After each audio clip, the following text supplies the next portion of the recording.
अस्सलाम वालेकुम, मैं हूं अमीर अब्बास। तुर्की में बुहेरा रोम के साहिल के साथ 540 किलोमीटर तवील एक ट्रैक है।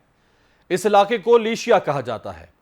यह 23 शहरों पर मुश्तमिल एक कदीम मुल्क था, जहां दूसरी सदी कबल अज़ मसीह में दुनिया में पहली बार जमहूरी निज़ाम हुकूमत का आगाज किया गया था।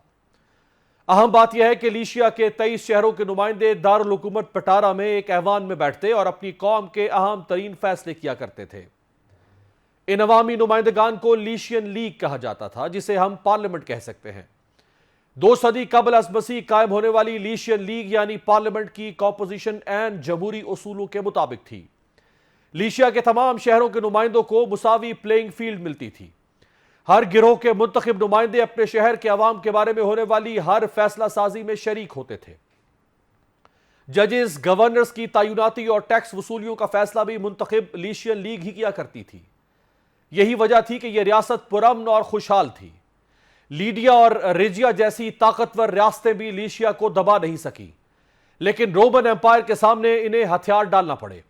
तहम लीशियन लीग के इत्तेहाद ने रोमन एम्पायर से भी अपने मुतालबात मनवाए, जैसा कि लीशिया को एक खुद मुख्तार हुकूमत तस्लीम करवाया। कैदियों के तबादले और ट्रायल के हवाले से भी अहम मुआहदा किया। 18वीं सदी के फ्रांसीसी फिलोसफर मोंटेस्की ने लीशिया के बारे में कहा था, the most perfect constitution of antiquity, यानी जमाना कदीम का सबसे बेहतरीन आइन लीशिया की रियासत का था। काबिल गौर बात यह है कि 18वीं सदी में अमरीकी सदर जेम्स मैडिसन अक्सर अपनी तकारीर में लीशिया के ही जमहूरी निज़ाम का हवाला दिया करते थे। शायद यही वजह है कि अमरीकी ऐवान नुमाइंदगान की बुनियाद लीशियन उसूलों पर ही रखी गई है, जिसमें 50 रियासतों में उनकी आबादी के तनासुब से 435 नशिस्तें तकसीम की गई हैं। खुलासा यह है कि सदियों कबल लीशिया नामी एक खित्ते ने जमहूरियत और पार्लियामेंट में मुसावी नुमाइंदगी के राज को हासिल कर लिया था, और उसी हकीकत को अपनाकर अमरीका दुनिया की सुपर पावर ताकत बना। इंसानी इर्तका की तारीख बेशुमार काबिल गौर मिसालों से भरी पड़ी है, लेकिन यहां सवाल यह है कि रियासत पाकिस्तान इन मिसालों से अपने हाल और मुस्तकबिल का तयन क्यों नहीं कर पाती। पाकिस्तान इस वक्त तेजी से आम इंतखाबात की जानिब बढ़ रहा है। जो संगीन चैलेंजेस इस वक्त पाकिस्तान को दरपेश हैं, यकीनन उनके ठोस हल के लिए अहम फैसले मुंतखब हुकूमत ही कर सकती है, लेकिन इंतखाबात के हवाले से सियासी जमातों में वो एतमाद नजर नहीं आ रहा जो कि होना चाहिए। मुल्क की सबसे बड़ी और साबिका हुक्मरान जमात तहरीक इंसाफ, पीपल्स पार्टी और एमक्यूएम ये शिकवा कर रही हैं कि उन्हें मुल्क में आम इंतखाबात की सरगर्मियों के लिए लेवल प्लेइंग फील्ड नहीं मिल रही। अवाम की बड़ी तादाद इन जमातों के वोटर और सपोर्टर हैं, इसलिए इन तमाम जमातों के लिए इंतखाबी मैदान में प्लेइंग फील्ड होना जरूरी है। बसूरत दीगर इलेक्शन मुतनाज़ हो सकते हैं और शायद कुछ जमातें वजूद में आने वाली नई पार्लियामेंट पर एतमाद खो बैठें। तमाम जमातों को यह हक होना चाहिए कि वह अपने इलाकों के अवाम की नुमाइंदगी कर सकें। इसके बरक्स निगरान वज़ीर आज़म अनवारुल हक काकर गुज़श्ता दिनों यह मुतनाज़ बयान दे चुके हैं कि सरबराह पीटीआई और जेल में कैद पीटीआई कारकुनान के बगैर भी शफाफ इंतखाबात हो सकते हैं। निगरान वज़ीर आज़म का अपने एक दूसरे बयान में कहना था कि अगर बैलेट पेपर पर पाकिस्तान तहरीक इंसाफ ना हुई और उस पर एहतजाज भी हुआ तो भी इलेक्शन जायज़ और कानूनी होगा। यहां काबिल गौर बात यह है कि तोशाखाना रेफरेंस के तहत गुज़श्ता बरस अक्टूबर में इलेक्शन कमीशन ने कायद पीटीआई को नाअहल करार दिया था, लेकिन नाअहली की यह मुद्दत गुज़श्ता असम्बली तक थी। चुनाचे निगरान वज़ीर आज़म का इस हवाले से बयान काफ़ी हद तक मुतनाज़ नजर आता है। मुल्क की किसी बड़ी सियासी जमात का बैलेट पेपर से गायब हो जाना या उन्हें आज़ादाना सियासी सरगर्मियों का मौक़ा न मिलना, इससे क्या पूरे इंतखाबी अमल का मुतनाज़ हो जाना मुमकिन नहीं होगा। अवाम में पहले ही निज़ाम और मारूजी हालात से मायूसी और बेचैनी पाई जाती है। इस वक्त मुल्क के मजमूई सियासी सूरत हाल पर बात करने के लिए हमारे साथ मौजूद हैं सीनियर सियासतदान सेनेटर मुस्तफ़ा नवाज़ खोखर साहब। बहुत शुक्रिया सेनेटर साहब। ये फरमाइएगा कि इस वक्त पाकिस्तान की मौजूदा निगरान हुकूमत और जो दीगर बड़े स्टेक होल्डर्स हैं वो सारे वन पेज में, जो हर दफ़ा वन पेज पे नहीं है, वन पेज पे नहीं है, इस वक्त तो पूरी रियासत वन पेज पर है, सिवाय उनके जो इस वक्त शायद इक़्तिदार में नहीं होंगे। मुमकिन है उनमें से भी बहुत सारे वन पेज पर हों।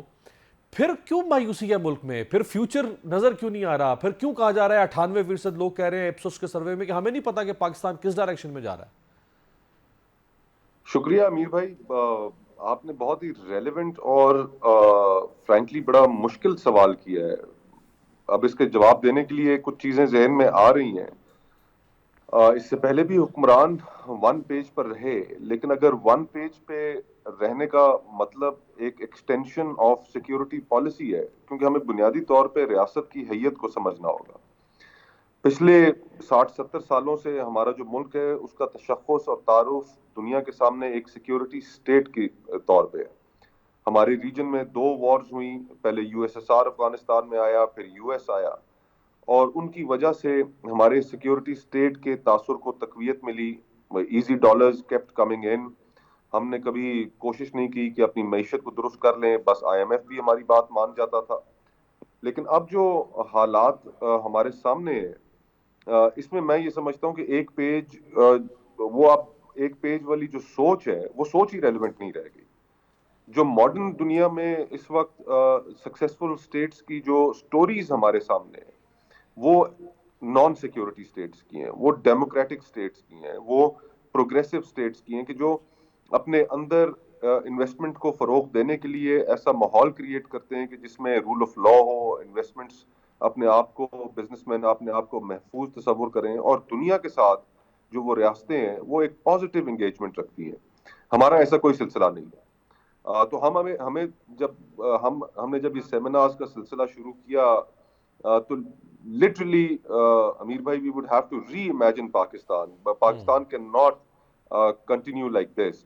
अब मिसाल के तौर पर कि इस वक्त पाकिस्तान एशिया के अंदर, जनूबी एशिया के अंदर ऊपर से लेकर नीचे तक एक दीवार बन के खड़ा है। हमारी अपने जो नेबर्स हैं उनके साथ ताल्लुकात ठीक नहीं है। हमारे साथ एक नेक्स्ट डोर एक इकोनॉमिक जाइंट है जो G20 का हिस्सा है, हमारी उनके साथ कोई ट्रेड नहीं है। आज से एक 10-12 साल पुरानी स्टडी है जो विल्सन सेंटर ने की थी, मैंने वो कुछ अर्सा पहले नजरों से गुजरी। तो 10-12 साल पहले जो ट्रेड के वॉल्यूम्स थे between India and Pakistan, those were around $20 billion. 20 आज तो बिलियन वो डॉलर्स $20 बिलियन, यस। और आज ऑफ कोर्स 10-12 साल बाद ये वॉल्यूम्स जो हैं ये मजीद ऊपर जा चुके होंगे, लेकिन हम we've got to fix our relationship, we've got to fix our politics in the region। Internally Pakistan को दोबारा फिक्स करने की जरूरत है, रिफॉर्म्स करने की जरूरत है। तो जो एक पेज का मायनी, मेरे ख्याल से अगर मैं आपके सवाल का सही जवाब दे पाया हूँ, तो उससे हम यही तसव्वुर करते हैं कि सिक्योरिटी स्टेट के अंदर एक मुकम्मल हम आहंगी। अब मसला ये है कि ये आइडिया ही आउटडेटेड हो गया है। तो that's how I have tried my level best to answer your question. I don't know कि कितनी रेलेवेंट मेरी चले इसको सोच थी या गुफ्तगू थी। नहीं, बहुत मुनासिब है। जरा इसको, इसी सवाल को मैं एक और तरह ड्राफ्ट करता हूँ, फिर मजीद उस पर वजाहत हो जाएगी आपके जवाब से भी। जी।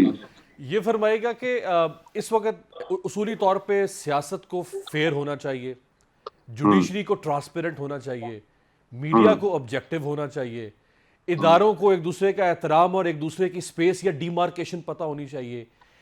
ऐसा क्यों आपको लग रहा है, या आपको लग रहा है या नहीं लग रहा कि इस वक्त हर शख्स दूसरे को शक की नजर से देख रहा है? लोग कहते नहीं अदालतें इंडिजिनस तरीके से काम नहीं कर रही होगी, कुछ और काम हो रहा है। मीडिया अच्छा खुद से काम नहीं कर रहा, कहीं और से काम हो रहा है। सियासी जमातें खुद से नहीं बन, ये शक क्यों पैदा हो गया? एक दूसरे को हम शक की नजर से देखते हैं। इसलिए शायद अमीर भाई के हमारे यहाँ जो काम जिसके करने का है वो काम वो करता नहीं है। फॉर एग्जाम्पल, सबको सियासतदान बनने का शौक है। अगर जुडिशरी में आप लोग देखें तो पिछले जो मेरे अपने एक्सपीरियंस में पिछली 2-3 दहाइयों की जो जुडिशरी रही है, उसके अंदर एक बड़ा स्ट्रॉन्ग व्यू हर इनकमिंग चीफ जस्टिस का यही रहा है कि मैंने पाकिस्तान को ठीक करना। इसी तरह हमारी जो मुक्तदरा है उसके अंदर जो सोच है कि पाकिस्तान को हम ही ठीक कर सकते हैं, हम ही चला सकते हैं, और हमारी जो पॉलिसीज हैं वही बेहतर है, सियासतदान नहीं चला सकते। अच्छा, सियासतदान जिनका काम है चलाना, वो इस बजाय इसके कि मुल्क को चलाने की तरफ तवज्जो दें, वो इन दोनों कुव्वतों की जानिब देखते रहते हैं। तो और मीडिया, आप भी उससे वाकिफ हैं कि हमारे बहुत से जो दोस्त हैं वो भी ये समझते हैं कि पाकिस्तान के मसाइल का हल और उनकी राय बेहतरीन है, उसके अलावा बाकी किसी को मुल्क चलाना नहीं आता। तो जो फंडामेंटल एक और फ्लॉ है कि हम जो काम हमें एक सेपरेशन ऑफ पावर्स का जो कॉन्सेप्ट है, जो आइन ने मुख्तलिफ इदारों के जिम्मे लगा रखा है, वो काम हम नहीं करते। हमें बस मुल्क ठीक करना है। भाई, आपका काम अगर इंसाफ देना है तो आप एक ऑनेस्ट तरीके से इंसाफ दें मुल्क के अंदर। आपकी ये कंट्रीब्यूशन होगी। अगर आपका काम मुल्क का दिफा करना है तो आप भरपूर तरीके से उसका दिफा कीजिए, हमें महफूज रखिए इंटरनल और एक्सटर्नल एग्रेशन से। और बहुत हद तक हमारी अफवाज की फ्रैंकली उस ज़िमन में कुर्बानियां भी बहुत हैं, लेकिन आप पॉलिसी के अंदर इंटरवेंशन ना करें, आप बस अपना काम करें। सही। इसी तरह मीडिया ऑब्जेक्टिवली क्रिटिसाइज करे, hold us to account, the politicians, the judiciary, whoever tries to subvert the system। तो हम सब बस ये काम हम नहीं कर रहे, आई थिंक बाकी नन सारे ऑफ अस, काम कर रहे हैं। बाकी सारे काम कर सही। रहे हैं।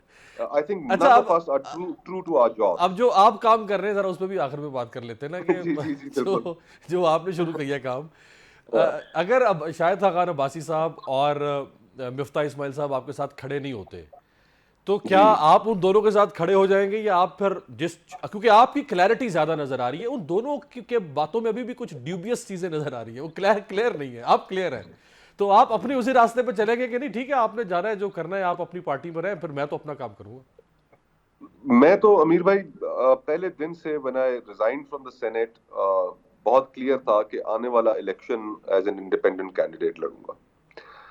किसी पॉलिटिकल पार्टी के अंदर फ्रैंकली मुझे ये नहीं कि मैं कोई बहुत ज्यादा खुशफहमी का शिकार हूं या मैं अपने आप को कोई बहुत बड़ी चीज समझता हूं, तौबा अल्लाह माफ करे। एक दरमियानी सोच का आदमी हूँ, एवरेज सी इंटेलेक्ट है। मुझे जो मेरी सोच है, मुझे किसी पॉलिटिकल पार्टी में अट्रैक्शन नजर नहीं आती। All political parties have failed to reform Pakistan, that is what I feel. सबके मैनिफेस्टोज आप उठा लें, एक ही तरह की गुफ्तगू है, एक ही तरह की बातें हैं। पिछले 30 सालों से हम उन्हीं मसाइल में फंसे हुए हैं, कोई रिफॉर्म पाकिस्तान को कर नहीं रहा। और तहरीक इंसाफ बिलाशुबा इस वक्त बहुत पॉपुलर जमात है, फ्रैंकली मैं तो ये एडमिट करता हूँ। मेरे लिए तो उनमें उस तरफ भी कोई अट्रैक्शन इसलिए नहीं है कि उनका एक बहुत बड़ा जो बयानिया या पॉपुलैरिटी की जो वजह है वो उनकी मजलूमियत की कहानी है। सही। इश्यूज के ऊपर तो तहरीक इंसाफ भी डिलीवर नहीं कर सकी। उन्होंने 1 करोड़ नौकरी की बात की थी, उन्होंने 5 लाख 50 लाख घरों की बात की थी, उन्होंने मेरिट की बात की थी और दिया हमें तोहफे में बुजदार और महमूद खान। कर्जे ना लेने की बात की थी। तो प्रोग्रेस तो वो भी नहीं दिखा सके। और दौरे हाजिर का अलमिया ये है, इन 25 करोड़ लोगों की अलमिया ये है, मुल्क का अलमिया ये है कि यहाँ पर इश्यूज के ऊपर सियासत नहीं हो रही। तो अगर मैं समझता हूँ कि इन बुनियादों पर एक पॉलिटिकल पार्टी की गुंजाइश मौजूद है जो एक सीरियस रिफॉर्म एजेंडा लेकर आए, उस पॉलिटिकल पार्टी के लिए ये जरूरी नहीं है कि वो विकटें उड़ाती फिरे। इस्तेकाम ने भी रिसेंटली बहुत विकटें उड़ाई हैं, लेकिन उससे क्या फर्क पड़ा? क्या उन्हें अवाम में पजीराई मिली? I don't think so. वो तो एक जलसा तक नहीं कर सके पिछले 4 जी महीनों में। जी। तो जरूरी मैटर ये करता है कि what do you stand for, what's your message. आप चाहे 5 लोग हों, 10 लोग हों, 15 लोग हों, आपको विकटें उड़ाने की जरूरत नहीं है। लेकिन अगर सही। आप ऑनेस्ट लोग हैं, क्रेडिबल लोग हैं, आप रिफॉर्म का एजेंडा लेकर आते हैं, तो एक उसकी मेरे ख्याल से एक गुंजाइश मौजूद है एक पॉलिटिकल पार्टी। एक अगर नहीं होती एक नया तो वॉक फिर थ्रू आजाद गेट इलेक्शन लड़ूंगा। इंस्टॉल हो जाएगा पॉलिटिक्स में, जिसमें आप समझते हैं कि अगर आइडियोलॉजी वाले लोग होंगे तो वो आपके साथ आ सकते हैं। शायद खान अब्बासी साहब के बारे में आ रहा है कि वो लंदन चले गए हैं या पहुंचने वाले हैं, और मियाँ साहब से उनके मामलात होंगे और फिर मियाँ साहब उनको मना लेंगे और वापसी पे उनको अच्छी पोजीशन भी मिलेगी, और वो मियाँ साहब का इस्तकबाल करने वाले इस्तकबालिये में भी शामिल होंगे। तो एक विकेट तो आपकी उड़ गई पहले ही। अल्लाह खैर करे जी। इन खबरों में मेरा ख्याल है अभी तक कोई ऐसी सदाकत नहीं है। अच्छा। मैं तो अभी पूरी उम्मीद हूँ, let's see in a day और सो कि क्या होता है। जब वो वहां से वापस आएंगे तो तभी हम इस बारे में कोई कोई बात कर सकेंगे। बहरहाल हर किसी का अपना अपना सियासी फैसला है। मेरा मुकदमा तो यही था कि जनाब गुंजाइश मौजूद है, इसका वो खुद भी इस बात को तस्लीम करते हैं, बहुत दफा मीडिया पे ये बात कह चुके हैं। वो कहीं ऐसा तो नहीं वो अब्बासी साहब कहते हो कि रोके मुझे ईमा जो खींचे हैं मुझे कुफर, एक तरफ से आप भी खींच रहे हैं उधर से वो भी खींच रहे हैं। नहीं, मेरे ख्याल से जाहिर बात है अमीर भाई, इन पॉलिटिकल पर्सनालिटीज हों, जितनी बड़ी शख्सियात हो, होते तो सब after all we are all human ना। तो एक वक्त गुजरा होता है जहां पर और एक उनके लिए एक ये बड़ा फैसला है, उनका काफी वक्त गुजरा है वहां पर। वो सही। उन्होंने 3-4 साल मुशर्रफ के दौर में 5 साल जेल काटी है, फिर पिछले इमरान खान साहब के दौर में उन्होंने जेल काटी है। तो एक एक वक्त गुजरा है, there is a lot of investment in एक दैट पार्टी। तवील रफाकत तो को फौरी तौर पे जी उससे तोड़ना भी बड़ा मुश्किल होता है बहरहाल। हाँ, अब आपके जो चैनल जिस चैनल में आप कर रहे हैं, if you got friends there, आपकी एक कंपनी बन जाए तो आप भी अगर कहीं और जाना चाहें तो आपके लिए भी एक आई मीन एक बंदा सोचता तो है, we are all humans after all. बिल्कुल सही। तो बहुत बहुत शुक्रिया। And whatever he decides, I have respect all for the it. बहुत बहुत शुक्रिया। सेनेटर मुस्तफ़ा नवाज खोखर साहब हमारे साथ मौजूद थे। एक ब्रेक पर जाते हैं। ब्रेक से वापसी में हमारे साथ होंगे सुप्रीम कोर्ट के सीनियर जज और सिंध हाई कोर्ट के साबिक चीफ जस्टिस जस्टिस फैसल अरब साहब। ब्रेक के बाद खुशामदेद। आज सुप्रीम कोर्ट ऑफ पाकिस्तान में प्रैक्टिस एंड प्रोसीजर एक्ट 2023 के खिलाफ दायर 9 दरखास्तों पर फुल कोर्ट की दूसरी समाअत हुई। आज की समाअत भी बराह रास्त टीवी पर नशर की गई। समाअत के आगाज पर चीफ जस्टिस ऑफ पाकिस्तान ने कहा कि हमारी कोशिश होगी कि आज केस का इख्तिताम करें। चीफ जस्टिस काजी फायज ईसा ने रिमार्क्स दिए कि माजी में आज खुद नोटिस का गलत इस्तेमाल हुआ और अब अगर पार्लियामान ने महसूस किया है कि इस बारे में अपील का हक देना चाहिए और इस बारे में कानून साजी की गई तो इसमें हर्ज ही क्या है। चीफ जस्टिस ने कहा कि अगर पार्लियामेंट कानून साजी ना करती तो क्या सुप्रीम कोर्ट के पास आज खुद नोटिस पर दिए गए फैसलों के खिलाफ अपील का इख्तियार है। तो उस पर पीटीआई के वकील ने कहा कि सुप्रीम कोर्ट के पास यह इख्तियार नहीं है। जस्टिस मंसूर अली शाह ने रिमार्क्स दिए कि अमेरिका की अदालत में आज खुद नोटिस का तसव्वुर नहीं। जस्टिस एजाजुल एहसन ने रिमार्क्स दिए कि आईनी तरमीम के लिए 2/3 अक्सरियत दरकार होती है और इससे अपील का हक दिया जा सकता है। बाद हज़ार चीफ जस्टिस ने कहा कि मैं आज केस खत्म करना चाह रहा था मगर हम वकला को नाराज नहीं करना चाहते। और फिर सुप्रीम कोर्ट ने प्रैक्टिस एंड प्रोसीजर एक्ट के खिलाफ दायर दरख्वास्तों पर मजीद समाअत पीर तक मुलतवी कर दी। यहां सवाल यह है कि क्या पार्लियामेंट सादा अक्सरियत से मज़कूरा कानून साजी करने का इख्तियार रखती थी। क्या प्रैक्टिस एंड प्रोसीजर एक्ट अदालत उज़्मा के इख्तियारात में मदाखलत के मुतरादिफ नहीं होगा। क्या मज़कूरा कानून आइन से मुतसादिम है। क्या practice and procedure act chief justice of Pakistan के इख्तियारात को महदूद करता है।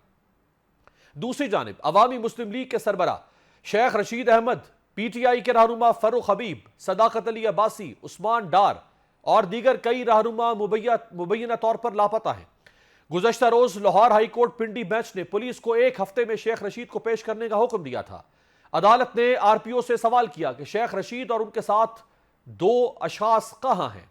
इसी तरह सिंध हाई कोर्ट ने पुलिस को आज ही पीटीआई रहनुमा उस्मान डार की गुमशुदगी का मुकदमा दर्ज करने का हुक्म दे दिया है। वकील के बताने पर अदालत ने बरहमी का इजहार करते हुए सवाल किया कि उस्मान डार की गुमशुदगी का मुकदमा दर्ज क्यों नहीं किया गया। अदालत ने कहा कि पुलिस आज ही उस्मान डार की गुमशुदगी का मुकदमा दर्ज करे। मुकदमा दर्ज होगा तो तहकीकात होंगी और सब सामने आ जाएगा। अदालत ने पुलिस को मुकदमा दर्ज करके 18 अक्टूबर को रिपोर्ट पेश करने का हुक्म दिया और सेक्रेटरी दाखिला सिंध से भी 18 अक्टूबर तक तहरीरी जवाब तलब कर लिया है। याद रहे कि मारूफ सहाफी इमरान रियाज खान भी तकरीबन 140 दिन लापता रहने के बाद गुज़श्ता दिनों घर वापस लौटे थे। यहां बुनियादी सवाल यह है कि क्या रियासत यूं अपने शहरियों की गुमशुदगी से बेखबर और लाताल्लुक रह सकती है। बात करने के लिए हमारे साथ मौजूद है पाकिस्तान के मारूफ माहिर आईन व कानून, सुप्रीम कोर्ट के साबिक जज और सिंध हाई कोर्ट के साबिक चीफ जस्टिस और उन चंद मोहतरम जजेस में से एक जिन्होंने 3 नवंबर 2007 को पीसीओ के तहत हल्फ उठाने से इनकार कर दिया था, जस्टिस फैसल अरब साहब। बहुत शुक्रिया फैसल अरब साहब। सबसे पहले प्रैक्टिस एंड प्रोसीजर एक्ट के ऊपर दूसरी समाअत थी, बराह रास्त थी। बहरहाल इसके ऊपर राय आज भी तकसीम थी कि बराह रास्त होनी चाहिए या नहीं होनी चाहिए, लेकिन अक्सरियती लोग समझते हैं कि इससे ट्रांसपेरेंसी सामने आएगी।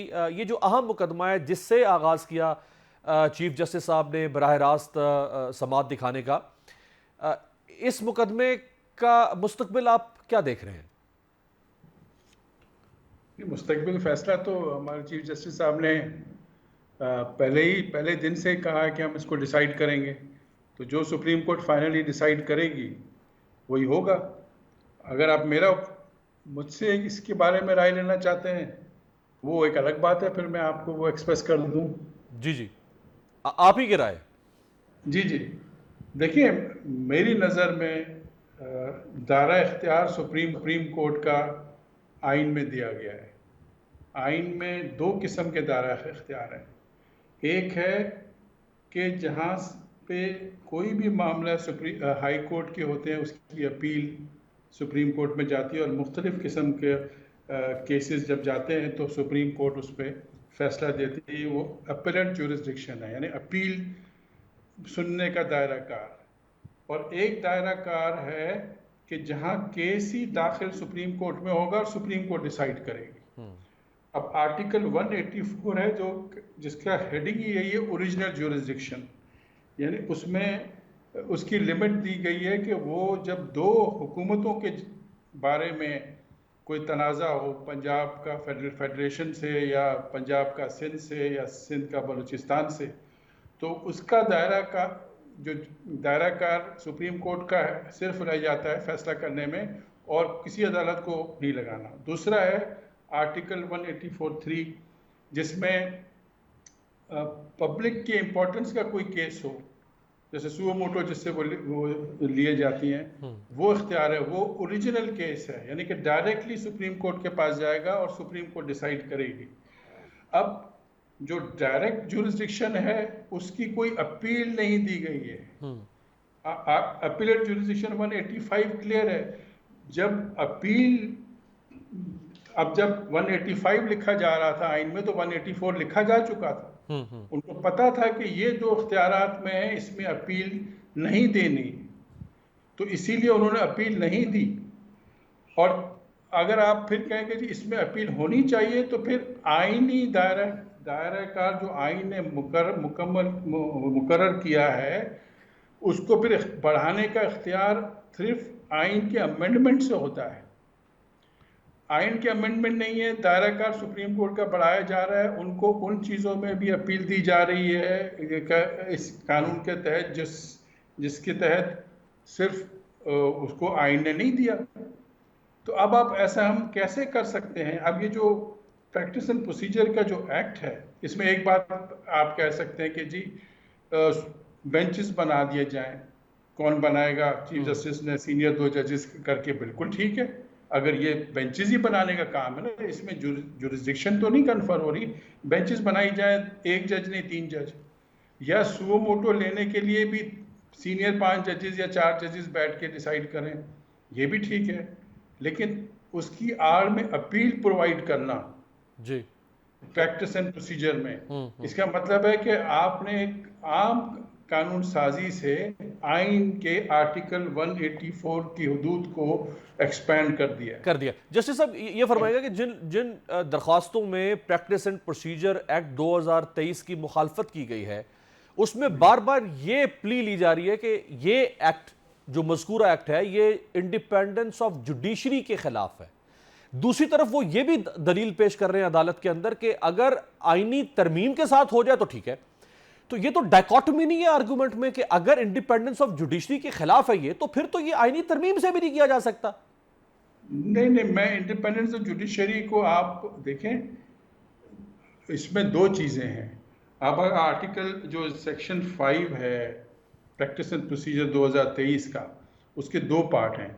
एक पहले पार्ट में कहा कि अपील दी जाएगी और दूसरे पार्ट में कहा गया कि वो सारे केसेस जिसमें फैसला हो चुका है इस कानून के आने से पहले, उसमें अपील की जा सकती है।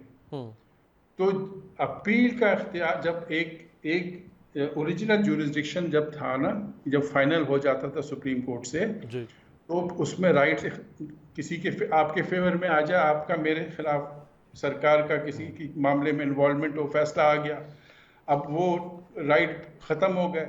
अब आपने कहा कि नहीं, उसकी अपील का इख्तियार दिया जाए। अब देखिए ना, मकसद क्या समझा जाता है कि जो 5 जजेस ने डिसाइड किया सुप्रीम कोर्ट ने, तो लिहाजा बाकी 7 बैठे हैं, या 8 जजेस ने डिसाइड किया तो बाकी 9 बैठे हैं, वो डिसाइड करेंगे अपील देने के लिए। तो ये तरीकाकार, ये सोच मेरी नज़र में गलत है। इसलिए अब आप इस बात को ले लीजिए कि जहाँ अपील प्रोवाइड है हाई कोर्ट की, सही, हाई कोर्ट की अपील सुप्रीम कोर्ट में जाती है, वहाँ 3 जजेस 5 जजेस फैसला करते हैं। तो अब जब फैसला कर दिया तो फाइनल हो जाना चाहिए ना। अब आप कहेंगे नहीं, क्योंकि 5 थे, क्योंकि 3 थे और 8-9 और भी बैठे हैं, तो लिहाजा उसमें भी एक अपील दे दी जाए। तो फिर सुप्रीम कोर्ट को सुप्रीम कोर्ट नहीं बनी रहेगी।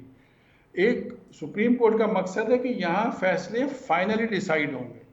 अब जैसे जहाँ ओरिजिनल जुरिस्डिक्शन सुप्रीम कोर्ट की है 184 में 2 किस्म की, उसको क्यों कहा कि सुप्रीम कोर्ट ही सुनेगी अगर हुकूमतों के दरमियान झगड़ा है?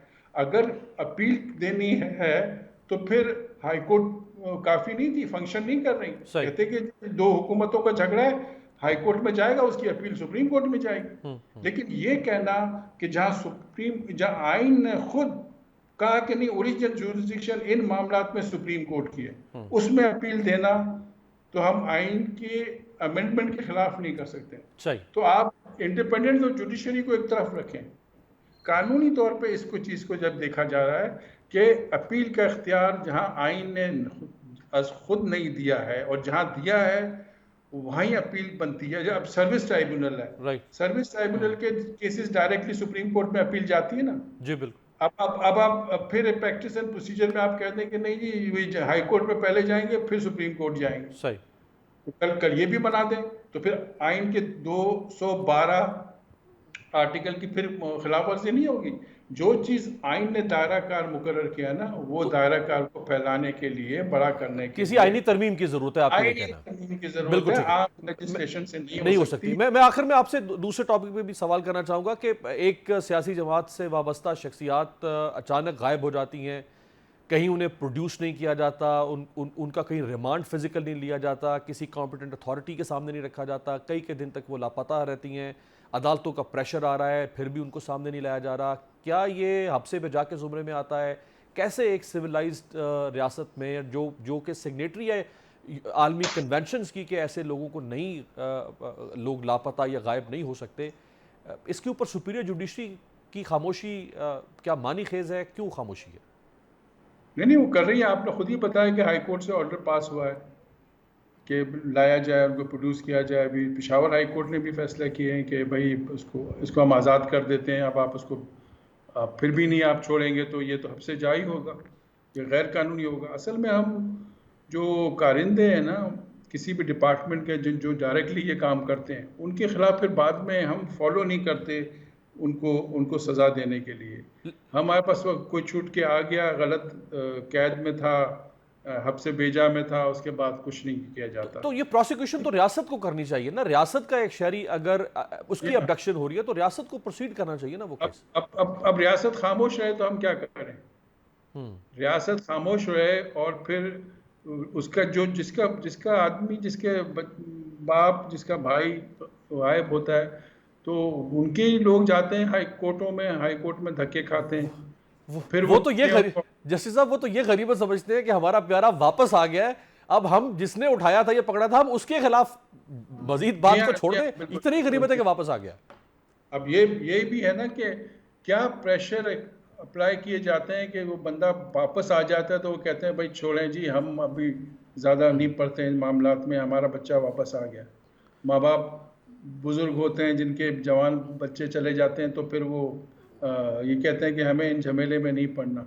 एक खामोशी भी तो हमारे मुल्क में, हमारे कल्चर में है ना। बहुत बहुत शुक्रिया, बहुत बहुत शुक्रिया। सुप्रीम कोर्ट के साबिक फाजिल जज जस्टिस फैसल अरब साहब हमारे साथ मौजूद थे। एक ब्रेक पर जाते हैं, ब्रेक से आपसे भी बात करेंगे। हुकूमत की और रियासत की भरपूर कार्रवाई इस वक्त हो रही है स्मगलर्स के खिलाफ, ज़ख़ीरा अंदोज़ों के खिलाफ, गिरा फरोशों के खिलाफ। क्या असरात इसके मरतब हो रहे हैं? एक ब्रेक के बाद। ब्रेक के बाद खुशामदीद। दुनिया के बहुत से मुल्कों ने अपने मुआशी मर्ज की दुरुस्त तशखीस के बाद ही तरक्की की।